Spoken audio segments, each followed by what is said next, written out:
충청권 인구가 건국 이래 처음으로 호남권을 추월했습니다. 정치 지형에도 변화가 예상됩니다. 경북 상주의 문장대 온천 개발이 계획대로 절차를 밟고 있는 것으로 확인됐습니다. 괴산군은 법정 싸움 준비에 들어갔습니다. 불법 개조한 이동식 크레인 사고가 급증하고 있습니다. 위험 천만한 현장 집중 취재했습니다. 도내 고등학생들의 아르바이트 실태 조사 결과 상당수가 최저임금도 받지 못하는 것으로 나타났습니다. 여러분 안녕하십니까? 수요일 밤 뉴스데스크 충북 세종 소식입니다. 충청권 인구가 건국 이래 처음으로 호남권을 추월했습니다.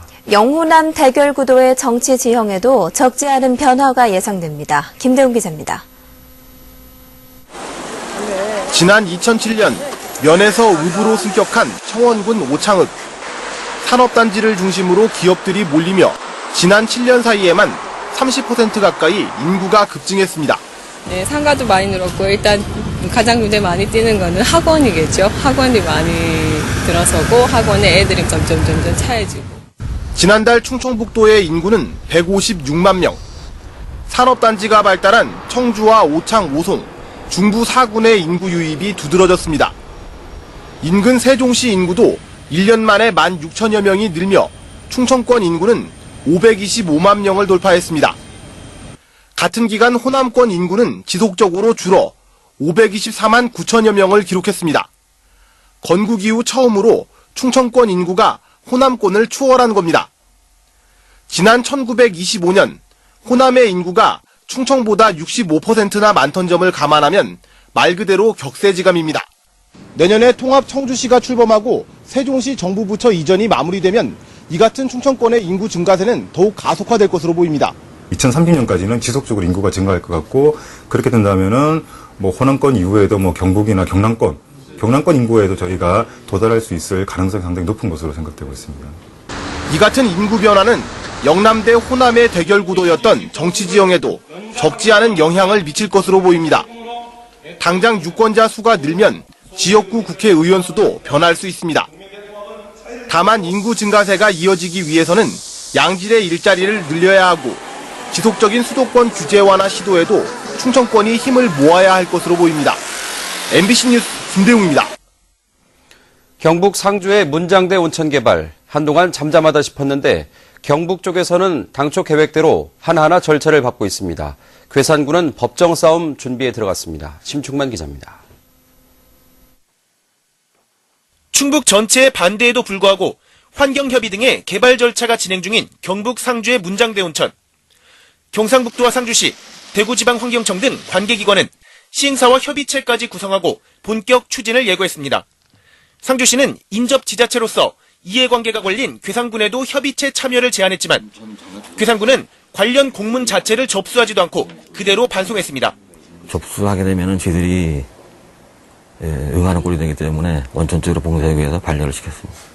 괴산군은 긴급 예산을 편성해 청천 일대 자연환경 조사에도 들어갔습니다. 특히 문장대 온천 개발로 하루 2,000톤의 오수가 유입되는 상황을 가정해 하류 지역의 부정적인 영향을 수치화할 예정입니다. 소송에서 내세울 반대 근거를 확보하는 차원입니다. 한동안 상황을 지켜보던 주민단체도 소송을 검토하고 있습니다. 앞으로 최악의 경우에는 당연히 소송을 걸고 학술적으로 모든 것을 하면 안 된다는 서류상이고 모든 걸 다시 해야 되겠죠. 한편 괴산군의 청천 일대 저수지 건설 계획도 시행사인 한국농어촌공사와 협의를 진행해 내년부터 타당성 조사에 들어갈 예정입니다. 문장대 온천을 둘러싼 지역 간 갈등과 충돌이 예전처럼 이제 법적 공방을 향해 가고 있습니다. MBC 뉴스 심충만입니다. 새누리당 정우택 의원 성추문 의혹을 보도한 언론사와 기자에게 3천만 원을 배상하라는 법원 판결이 나왔습니다.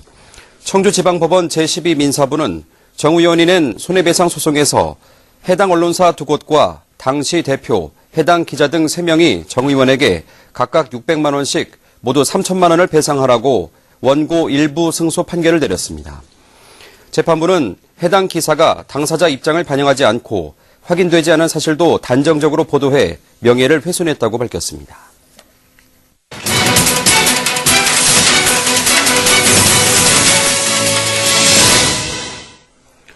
길 가다 보면 크레인 위에서 사람들이 작업하는 모습 흔히 볼 수 있는데요. 대부분 불법 개조한 차량으로 사고도 빈번해 대책이 시급합니다. 조을선 기자입니다. 달리던 시내버스가 작업 중이던 이동식 크레인 아래 끼며 멈춰섰습니다. 놀란 승객들은 긴급히 대피합니다. 크레인 위에 올라타 신호등 설치 작업을 하던 인부들에게도 아찔한 순간이었습니다. 사람들이 웅성웅성 걸어서 나가봤더니 크레인이 이렇게 된 상태에서 버스가 이렇게 들어간 상태였었어요. 또 다른 작업 현장. 인부가 12m 높이의 이동식 크레인에 올라타 간판을 고치고 있습니다. 역시 위험천만. 이동식 크레인은 사람이 타고 작업하지 못하도록 돼 있지만 불법 개조에 사용하는 경우가 대부분입니다. 단속은 사람이 타는 구조물을 붙였다 뗐다 하며 피하고 있습니다. 붙였다 할 수 있게 만들어요. 허가 났을 때는 사람을 태울 수 있는 스카이 크레인이 30%가량 더 비싸다 보니 이런 불법 개조가 기승을 부리고 있습니다. 스카이가 아무래도 카크레인보다는 지금 한 4천 정도로 더 비싸요. 건설 현장의 타워 크레인과 달리 별도의 조종 면허가 없는 것도 문제입니다. 운전 면허증만 있으면 누구나 조작할 수 있어 사고 위험이 높습니다. 최근 5년 사이 이동식 크레인 사고로 숨진 사람은 130명으로 타워 크레인보다 3배 이상 많습니다.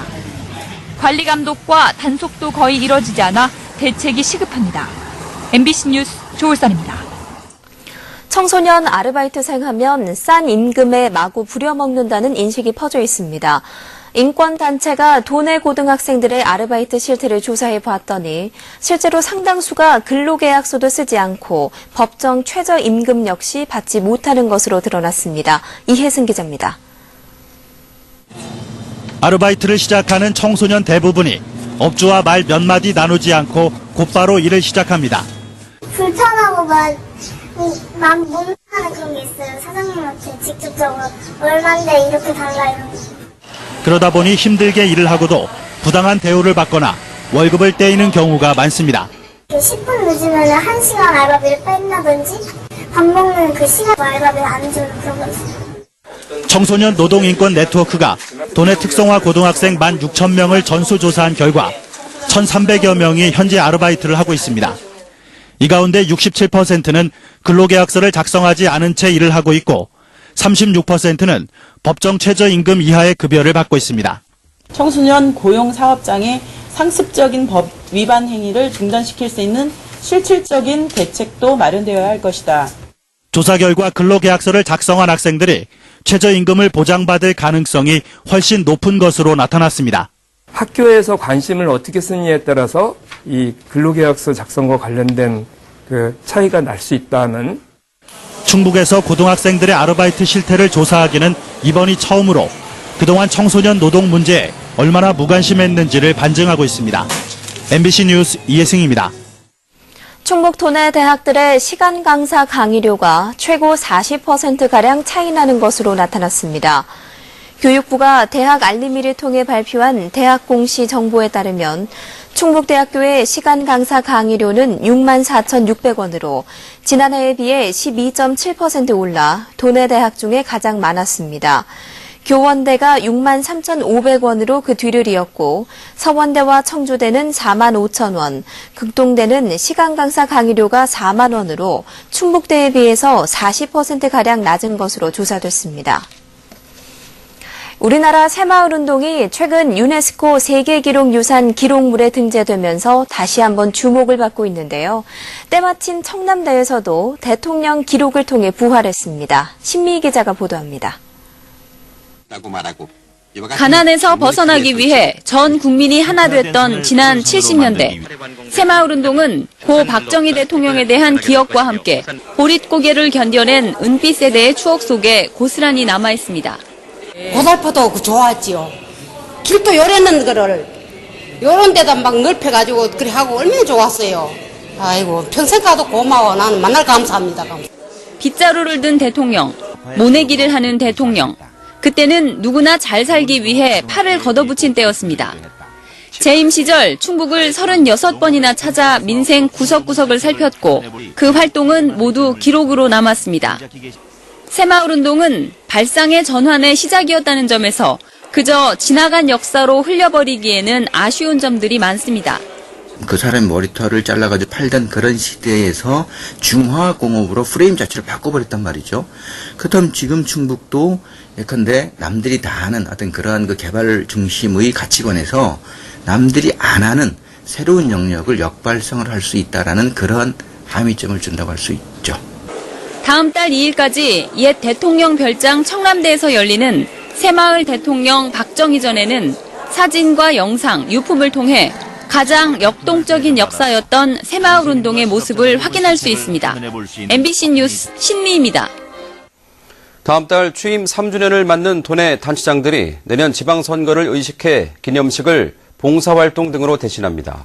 이종윤 청원군수는 다음 달 1일 새벽 환경미화원과 길거리 청소를, 김영만 옥천군수는 복지관에서 급식 봉사를 하며 취임 3주년을 맞을 계획입니다. 이시중 충북지사도 민선 5기 성과에 대한 기자 브리핑으로 3주년 기념식을 대신합니다.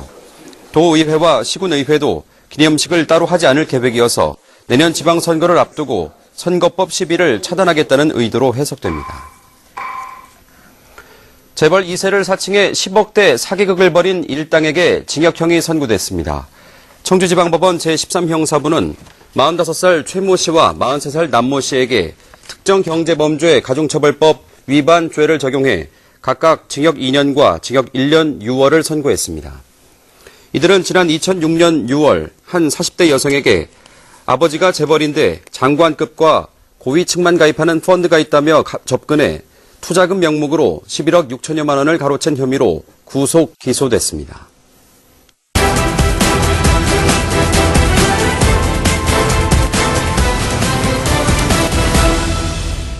빈 공간을 활용해 장년층과 노년층의 창업을 지원하는 청주 시니어 비즈 플라자가 오늘 청주시 영동에 문을 열었습니다.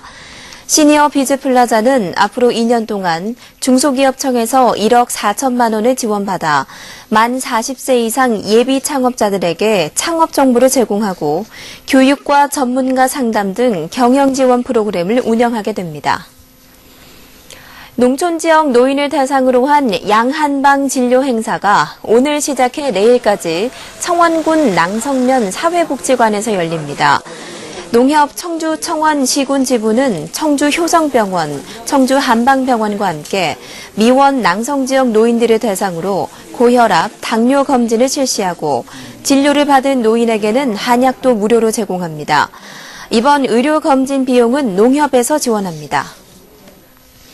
충북대 로스쿨 인권법학회 학생들이 충북에서는 처음으로 국가정보원 선거 개입 사건을 규탄하는 시국선언에 동참했습니다.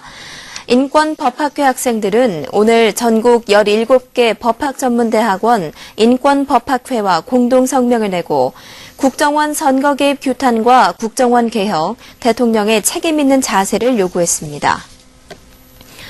충북도청 역도팀이 부산에서 열린 전국 남녀 역도 선수권 대회에서 금메달 8개와 은메달 2개, 동메달 2개를 획득했습니다.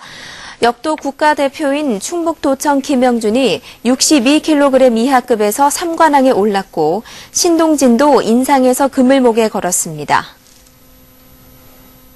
뉴스데스크 충북 세종 소식 마칩니다. 시청해주신 여러분 고맙습니다.